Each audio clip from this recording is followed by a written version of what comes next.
आइए बच्चों, आज हम कोशिका विभाजन सेल डिवीज़न के बारे में पढ़ेंगे। कोशिका तथा कोशिका द्रव्य की वृद्धि काल में एक ऐसी स्थिति आ जाती है जब कोशिका द्रव्य और केंद्रक विभाजन के द्वारा अनेक संतति कोशिकाएं बनाते हैं, जो कि कोशिका विभाजन कहलाता है। नई कोशिकाओं का निर्माण अथवा कोशिका विभाजन की कुछ मुख्य विधियां हैं: समसूत्री विभाजन और अर्धसूत्री विभाजन। दोनों में से हम अभी समसूत्री विभाजन पढ़ेंगे। समसूत्री विभाजन इस प्रकार का विभाजन है जिसमें सोमेटिक कोशिका में पाया जाता है।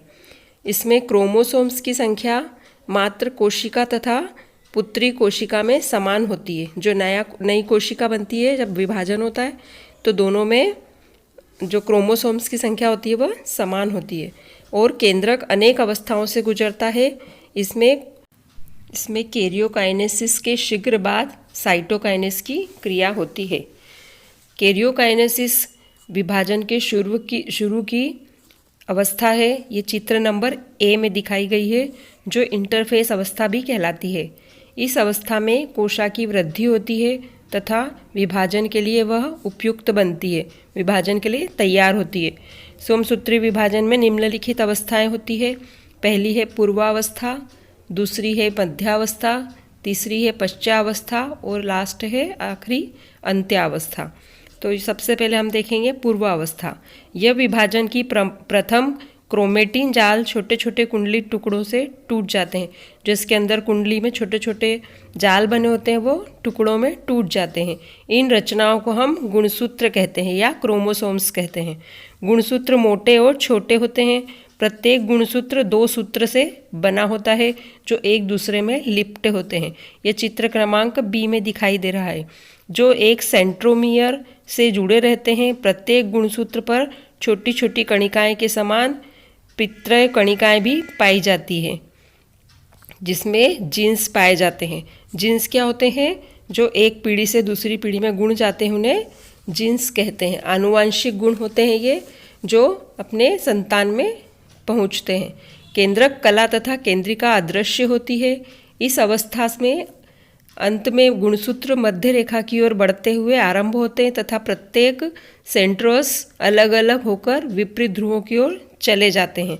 अभी ये सी वाली प्रक्रिया है, यहाँ तक सी वाला जो चित्र है वहाँ तक। फिर उसके बाद है मध्यावस्था। इस अवस्था में गुणसूत्र कोशिका की मध्य रेखा पर एकत्र हो जाते हैं तथा तर्कु के समान आकार में बदल जाते हैं। तर्कु के सिरे को ध्रुव तथा मध्य तल को इक्वेटर कहते हैं। जो बीच की लाइन है वह इक्वेटर कहलाती है और आसपास ध्रुव, जैसे पृथ्वी के ग्लोब में हम बोलते हैं वैसे।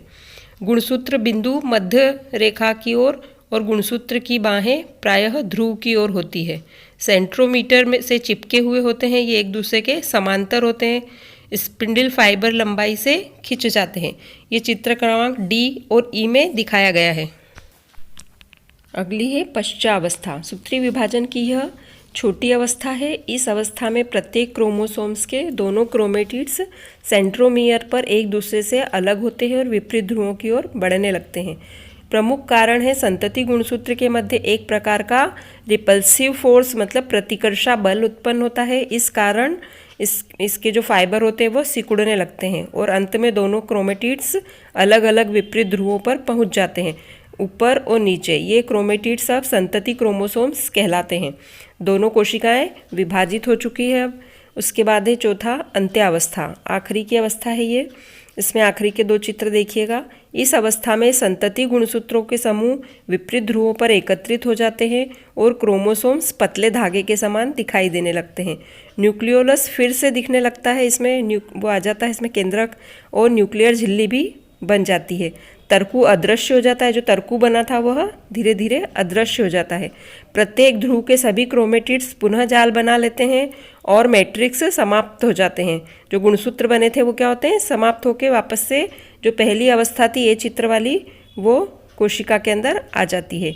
इस प्रकार विभाजन द्वारा एक कोशिका के अंदर 2 पुत्री कोशिकाएं बन जाती है। इन्हें डॉटर सेल भी कहते हैं। इस कोशिका विभाजन में कोशिका द्रव्य का भी विभाजन हो जाता है। साथ में न्यूक्लियस विभाजन के बाद साइटोप्लाज्मा का भी विभाजन होता है, जो इसके अंदर द्रव होता है।